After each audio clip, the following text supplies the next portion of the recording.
Voilà, salut les amis, c'est Joseph pour la rediffusion du live VIP numéro 42. On parle de Cassini de l'algorithme.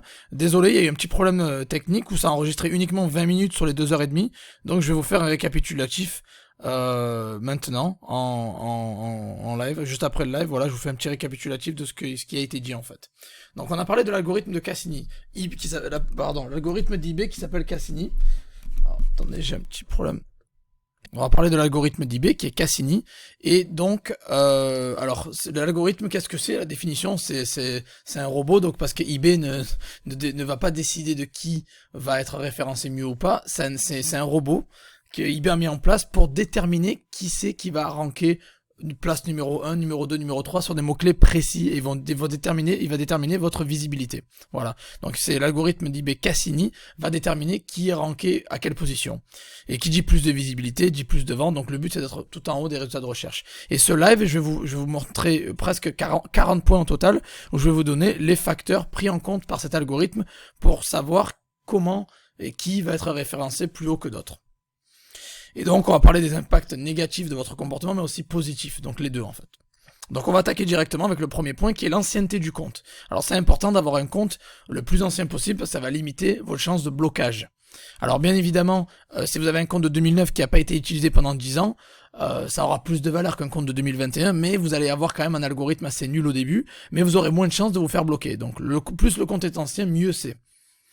Critère numéro 2, c'est les évaluations. Donc il faut avoir le plus d'évaluations possible, acheteur ou vendeur, ça compte. Les vendeurs bien sûr pèsent plus que les évaluations acheteurs, mais voilà, et bien sûr que positif, on est d'accord, les évaluations négatives vous impactent vraiment négativement pour votre algorithme, donc uniquement les évaluations positives, et donc acheteur et vendeur. Donc j'attends beaucoup de personnes me dire combien je devrais en avoir, idéalement le plus possible. Voilà, il n'y a pas de limite, si vous en avez 80, ne vous arrêtez pas, essayez tous les mois d'avoir un petit budget pour acheter 20-30 € de budget pour acheter des babioles de Chine. Donc voilà, vendre au maximum, et avoir des évaluations acheteurs aussi. Donc acheter et vendre pour augmenter vos évaluations au maximum. Critère numéro suivant, on va pas faire les numéros parce que là c'est 8 sur mon point parce que j'ai beaucoup de choses à dire. C'est l'effet boule de neige. L'effet boule de neige, qu'est-ce que c'est? C'est vous générez votre première vente et derrière ça va enclencher une deuxième, troisième, quatrième, puis ça va débloquer l'algorithme. Donc eBay, étant donné que c'est une machine à sous, faut pas oublier qu'eBay c'est une machine à sous, ils sont là pour faire de l'argent, faire du cash. Ils vont récompenser les personnes qui leur apportent de l'argent parce qu'ils touchent de l'argent quand vous faites une vente. Donc l'effet boule de neige c'est ça, vous allez créer la première vente, puis la première vente va engendrer la deuxième, troisième, quatrième, etc. Donc pour ça, il faut automatiquement, c'est très très important que vous mettez vos premières annonces pas chères, par exemple une enchère ou autre, pour justement débloquer cette première vente. Donc des enchères à 1 €, 5 €, juste pour pouvoir débloquer le reste. Ou mettre des prix bas, par exemple vous listez votre premier produit, ou par exemple vous voulez vendre un portefeuille à 15 €, vous le listez à 9 € ou 12 € au début, puis après, quand vous avez fait 3, 4, 5 ventes, vous pouvez commencer à augmenter le prix automatique, progressivement. Donc l'effet boule de neige est très important. Et d'ailleurs, une astuce qui a été partagée par Abdel et Jérémy pendant le live, c'est les offres sans acheter un produit. Ça veut dire quand vous faites une offre, vous pouvez obtenir des évaluations sans acheter les produits. Donc on va dire un compte A a un objet avec une offre, le compte B fait une offre, ne l'achète pas et le vendeur peut vous laisser une évaluation positive. Donc c'est une petite astuce qu'ils ont partagée au passage. Puis, donc, je vous ai dit que les évaluations vendeurs ont plus de poids. Puis, le critère qui va impacter l'algorithme, c'est le statut du compte. C'est très important d'avoir un statut de très bon vendeur, top fiabilité, ou power seller aussi, ce qui est important, quelque chose à voir dans les paramètres du compte. Vous pouvez savoir si vous êtes power seller ou pas. Si vous êtes en performance insuffisante, vous aurez des problèmes, vous allez avoir un manque de visibilité. Donc, essayez toujours d'avoir un statut très bon vendeur minimum. Et comment faire ça? Ça va dépendre de vos performances. Donc le point suivant, c'est les performances. Il faut avoir un taux de défaut inférieur à 0,3%. C'est très important, ça affecte votre visibilité sur eBay. Et éviter d'avoir les retours des objets non reçus et des litiges en général. Donc les retours, objets non reçus et litiges, ça va pas augmenter votre taux de défaut. Alors le taux de défaut va être augmenté seulement si eBay est intervenu sur vos litiges. Donc si les litiges ont été résolus sans votre intervention, pas ou avec l'intervention d'eBay, ou si vous avez annulé pour rupture de stock ou autre. Donc, par contre, les retours, les objets non reçus sont calculés en quantité. Donc, si vous en avez trop, vous pouvez être sanctionné aussi. Donc, à éviter. Le critère numéro suivant pour impacter votre algorithme, c'est l'activité du compte. Il y a 2 critères principaux pour ça. C'est les réponses aux messages. Il faut vraiment que vous répondez aux messages régulièrement. C'est très très important de répondre aux messages tous les jours, de vous connecter à votre compte, de répondre et de lister tous les jours. Alors quand je dis lister, il faut rester progressif dans les prix et dans les quantités. Par exemple, si vous listez 2-3 produits par jour à 20 euros, n'allez pas lister 10 produits le lendemain à 100 euros. Restez toujours dans la progression, donc vous listez 3-4 produits par exemple à 30-40 euros. Il faut rester dans la progression, donc listez tous les jours et des montants progressifs. Le format de l'annonce, je vous invite à utiliser les prix fixes valides jusqu'à annulation et les enchères, les deux, parce que les deux vont être complémentaires. Les prix fixes vont permettre d'avoir votre historique de vente en dessous, donc ce qui va augmenter votre taux de conversion et la confiance d'eBay et des acheteurs. Et les enchères vont permettre de buzzer votre boutique parce qu'il y a un compte à rebours et une urgence. Donc c'est très important d'utiliser les deux formats. Après, bien sûr, avoir un bon titre, ça vous connaissez, l'optimisation, j'en parle souvent dans mes formations. Avoir un titre 80 caractères, optimisé, avec des mots-clés pertinents. Vous pouvez les trouver sur Zik Analytics, sur Ubersuggest ou keywordtool.io. Donc les titres optimisés, des photos haute définition à fond blanc, minimum 3 à 12. Une offre attractive, c'est-à-dire avoir un prix attractif. Une livraison gratuite, c'est très important, rapide si possible, mais gratuite, c'est très important, c'est un des arguments marketing les plus précieux. Et des retours 30 jours, moi je mets l'acheteur paye, après bon c'est celui qui a tort qui paye. Donc une offre attractive, c'est-à-dire le prix, une livraison gratuite et des retours sous 30 jours. Sponsorisé, c'est très important pour les dropshippers, si vous voulez réussir en dropshipping, il va falloir sponsoriser. Parce qu'on va faire face à des vendeurs de stock qui vendent beaucoup moins cher que nous, et si on veut leur passer devant, il va falloir être prêt à payer plus. C'est-à-dire que si un vendeur va payer 7% eBay de frais, si vous payez 8 ou 9%, vous allez y passer devant. Et lui passer devant, ça veut dire plus de ventes. Donc c'est-à-dire n'oubliez pas que le but ultime c'est dans les top 3 sur les mots-clés principaux, donc le top 3 dans les résultats de recherche, donc c'est très très important. Donc sponsorisation, ça va affecter directement votre visibilité, donc vos ventes. Et donc n'oubliez pas qu'eBay est là pour faire du cash, donc le plus vous allez donner d'argent à eBay, le plus ils vont vous référencer mieux.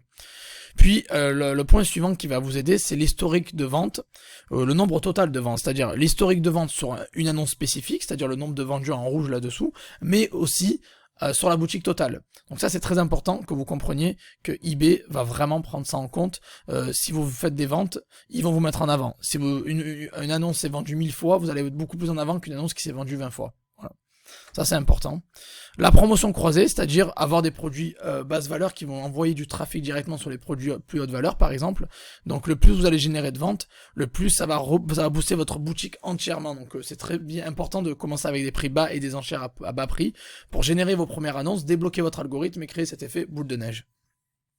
Puis les vues, très important, si un produit que vous avez a beaucoup de vues, ça va être un indicateur pour eBay que votre annonce a du succès et a un potentiel de vente très élevé. Donc les vues sont très importants et pour ça donc il faut avoir une offre attractive et tout ce que j'ai dit précédemment. Deuxième point important aussi, c'est les suiveurs ou les followers, on dit en anglais. Donc plus les personnes vous suivent, le mieux ce sera. Puis le lieu de l'objet aussi, le lieu de l'objet est très important. Moi je vous conseille de faire du dropshipping local, c'est-à-dire du UK vers le UK, du FR vers le FR, de l'allemand vers l'allemand, de l'Allemagne vers l'Allemagne, du US vers US, Canada vers Canada, c'est-à-dire d'éviter de mettre lieu Paris pour livrer en Allemagne, par exemple, parce que vous aurez une visibilité plus restreinte. eBay va vous considérer comme un vendeur international et va vous mettre tout en bas des résultats de recherche. Alors que si vous faites du FR ou du UK, vous aurez une visibilité beaucoup plus améliorée, beaucoup plus importante. Puis les offres promotionnelles sont très importantes pour votre algorithme et ça va être pris en compte énormément par Cassini, l'algorithme d'eBay. Il faut faire régulièrement des soldes ou des promotions. N'oubliez pas qu'il faut ne pas avoir touché votre annonce ou ne pas l'avoir listée dans moins de 14 jours. Donc un minimum 14 jours sans changement. Et vous pouvez faire des promotions sur votre boutique et ça va automatiquement vous augmenter votre visibilité parce que eBay va voir que vous faites une promotion, donc plus de chances de vendre sur la marketplace. Donc vous allez être mis en avant encore une fois parce que n'oubliez pas, ils cherchent l'argent au maximum. Donc ça peut vous permettre aussi d'être référencé dans les bons plans, ou en anglais daily deals. Dans les bons plans, c'est tout en haut à gauche cette section. Si vous arrivez à être référencé dans les bons plans, ben vous allez augmenter automatiquement vos ventes et votre référencement. Prochain point, c'est le sell-through rate, c'est-à-dire le nombre de ventes par rapport aux objets que vous avez listés sur votre boutique. Donc je vous conseille ça appuie, ça valide carrément ma méthode manuelle que je préfère et je favorise la qualité par rapport à la quantité. Donc le sell-through rate, c'est ce qui va exactement vous permettre d'être beaucoup plus visible par eBay, parce qu'en fait, le plus vous aurez d'annonces qui vendent, le mieux ce sera. Si vous avez 100 annonces avec 100 ventes, vous aurez 100% de sell-through rate. Par contre, si vous avez 10 000 annonces avec 100 ventes, là, ça va être mauvais pour eBay, donc ils prennent en compte le nombre de ventes par rapport aux objets que vous avez listés. Et pour pallier à ça, moi, je vous conseille de lister que des produits qualitatifs, et pas de faire de la quantité, mais faire de la qualité, et de faire le ménage tous les 30 jours sur votre boutique. Donc, si un produit n'a pas de vue, n'a pas de suiveur, et n'a pas de vente, vous le virez après 30 jours. Et vous pouvez voir sur Zik Analytics si vous voulez savoir le sell-through rate de chaque personne. Puis après, un point dont j'ai moins abordé dans le passé, mais c'est important, c'est les sites généralistes ou niches. Alors j'ai trouvé une boutique nichée convertit mieux qu'une boutique généraliste. Alors au début, vous pouvez faire du généraliste sur eBay, il n'y a pas de problème. Par contre, avec le temps, par exemple, si vous vendez des télés, des micro-ondes, des ordinateurs, des frigos, etc., mais que vous vendez beaucoup plus de télé, tôt ou tard, et vous avez tout l'argent que vous gagnez, c'est grâce aux télés. Vous allez vous focaliser plus sur les télés, donc vous allez créer une boutique nichée de télévision, et vous allez automatiquement, parce que vous allez là où il y a de l'argent, forcément, vous avez compris qu'il y a une niche à gratter, vous allez vous lister beaucoup plus de télé, et vous allez créer une boutique de télévision. Et j'ai remarqué qu'en faisant ça, vous allez convertir beaucoup mieux. Donc se spécialiser vers une niche, moi je vous conseille de le faire quand vous commencez à scaler, entre 3 à 6 mois minimum. Après, prochain point, les logiciels. Alors les logiciels, vous savez ce que j'en pense, les logiciels API vont vous cramer l'algorithme, ça va vous descendre complètement dans l'algorithme, donc je le déconseille fortement. Des logiciels comme Shopmaster, Yabal, AutoDS, DSM Tool, etc. En API, à supprimer. Par contre, les logiciels non API, ça, vous pouvez les utiliser, il n'y a pas de problème avec eBay. Et sinon, la meilleure méthode que j'utilise, moi, c'est manuel, la méthode manuelle. Donc, vous listez manuellement vos produits. eBay adore qu'il y ait un humain derrière l'ordi et pas seulement un robot. Puis, la quantité d'annonces listées, c'est important. Il faut pas faire de pic de listing. Il faut lister toujours progressivement. Donc, si vous en listez 2 aujourd'hui, listez-en 2 ou 3 demain, puis 3 ou 4. Il faut monter progressivement. Il faut éviter de griller les étapes. Donc, être progressif. Pareil pour la suppression d'annonces. Il faut éviter la suppression de masse au maximum. Il faut supprimer de manière progressive et pas de masse. Donc mettez stock 0, ne mettez pas terminer la vente, mettez stock 0. Pareil pour les pics de vente, je sais que ça paraît bizarre de dire ça, mais il faut éviter les pics de vente. Donc si vous faites 5 ventes par jour, n'allez pas en faire 50 le lendemain, ça, vous pouvez vous faire griller par eBay et PayPal, donc essayez de garder des ventes assez régulières, quitte à mettre stock 0 pour pas trop vendre. Pareil pour les litiges, bien évidemment, évitez d'avoir des pics de litiges parce que vous allez avoir votre compte suspendu, ils vont vous demander des factures, des contrats et ça va être le mot bourbier. Et la concurrence, alors, évitez par exemple des niches comme des fois la téléphonie, vous savez les accessoires de téléphonie, genre les coques d'iPhone ou tout ça, il y a tellement de monde qui vend ça, il faut faire attention de pas trop aller se jeter dans des niches super concurrentielles. Si vous avez 2, 3, 4, 5 concurrents, ça va, par contre si vous en avez 10, 15, je vous conseille de passer votre route, voilà, donc évitez parce que ça va être dur d'être référencé assez haut, avec l'algorithme d'eBay si vous avez trop de concurrence et il n'y a pas beaucoup d'argent à se faire au final, quoi. Il y a beaucoup d'argent à se faire sur la téléphonie, l'accessoire de téléphonie, mais s'il y a trop de monde, ben, le camembert va être divisé en 10 000 quoi. Puis après, quelque chose dont j'ai jamais parlé, ou que Cassini fait souvent, c'est la répartition des ventes entre vendeurs. J'ai remarqué qu'eBay, pour garder tout le monde heureux et satisfaire tout le monde, ils vont répartir le camembert équitablement. Ça veut dire, c'est pas parce qu'il y a un vendeur avec 1 million d'évaluations et le meilleur avec les meilleurs prix qu'il va tout choper lui. Non, ils vont voir que vous listez dans la même niche que lui, ils vont répartir le camembert équitablement. Ça veut dire la personne qui a 1 million d'évaluations, qui est là depuis 20 ans, il va prendre la plus grosse part du camembert, mais vous, derrière, vous pouvez quand même grappiller entre 1, 5, 10, 15%, c'est possible. Donc, Cassini, pour ça, il est assez juste, il va répartir automatiquement les ventes entre les vendeurs, donc le camembert va être réparti assez équitablement, donc c'est très bien ça, c'est ce qui donne beaucoup d'espoir pour nous les dropshippers, on peut arriver à grappiller des ventes.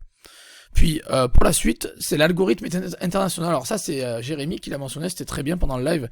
Il a dit que il a remarqué que quand il fait beaucoup de ventes sur le UK, il a listé aussi en France et avec le même compte, il liste en France et au UK sur le même compte. Et il a réussi à faire des ventes sur le UK. Ça veut dire quand il a fait beaucoup de ventes sur le UK, ça lui a fait des ventes aussi sur le FR. Donc l'effet boule de neige est international. Ça veut dire l'algorithme marche de la même façon sur le même compte, même à l'international. Donc vous pouvez vendre sur plusieurs pays et c'est lié entre elles en fait. Puis après, le prochain point qui va vous sanctionner au niveau de l'algorithme d'eBay et vous faire perdre en visibilité, c'est les annulations. Il faut éviter au maximum les annulations, ça veut dire éviter au maximum d'annuler. Si vous devez annuler, mettez annulation demandée par l'acheteur, c'est très important. Mais voilà, généralement évitez au maximum, essayez d'offrir un objet similaire à l'acheteur. Achetez le plus cher ailleurs si vous voulez être plus cher, quitte à perdre un peu d'argent, faire aucune marge. Offrez un objet similaire, par exemple si vous vendez une étagère rouge et le client, vous avez plus de rouge, vous essayez de lui envoyer en orange ou j'en sais rien. Offrez toujours un objet similaire à la personne, n'annulez pas, vraiment, vous allez avoir une punition temporaire de quelques heures, donc évitez les annulations au maximum. Et le dernier point pour vous booster, c'est le trafic externe. Voilà, donc trafic externe, c'est très important. Moi je l'utilise pas, mais pour certaines personnes ça marche beaucoup, avec Pinterest par exemple, avec Facebook aussi, ça marche super bien. Donc pour utiliser les réseaux sociaux par exemple pour diriger des clients des réseaux sociaux vers votre boutique eBay, ça peut booster votre algorithme et aux yeux d'eBay quoi, voilà. Et les points pour finir, il y a eu 2 banques dont j'ai cité pendant le live que j'ai testé, une que j'ai testée et une que je suis en train d'ouvrir. La première banque c'est Zen, Z-E-N. Zen, vous allez tout avoir en dessous dans les ressources. Zen, c'est une banque où il y avait un RIB de Lituanie et de Grande-Bretagne. C'est une banque en ligne avec multi-devises, avec des cartes bancaires virtuelles et physiques et du cashback à 4% sur AliExpress par exemple, donc c'est top. Et je l'ai ouvert gratuitement. Je crois que c'est 99 centimes par mois pour avoir une carte physique et 3 virtuelles, donc c'est énorme. Il y a du cashback. Vous avez un RIB lituanien et UK, donc c'est top. Zen, voilà. Et l'autre banque que je suis en train d'ouvrir, j'attends le conseiller, il m'a pas encore répondu, c'est une banque de Porto Rico, donc c'est intéressant. Ça s'appelle Euro Pacific Bank, voilà, Euro Pacific Bank, et vous pouvez tester de l'ouvrir en ligne, c'est gratuit aussi, quoi. J'ai rien payé jusqu'à présent, donc j'attends la réponse. Voilà, donc c'était un peu le récapitulatif du live numéro 42 sur l'algorithme d'eBay. J'espère que ça vous a plu.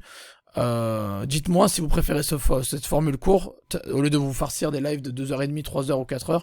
Là vous avez le résumé en moins de 20 minutes. Voilà, mais c'était juste un problème technique et je vous aurais dû avoir le live de 2h30, mais Zoom a arrêté de se filmer, j'ai pas compris ce qui s'est passé. Voilà, donc bon visionnage à tous, j'espère que vous avez apprécié et on se revoit lundi prochain 21h. Allez, ciao.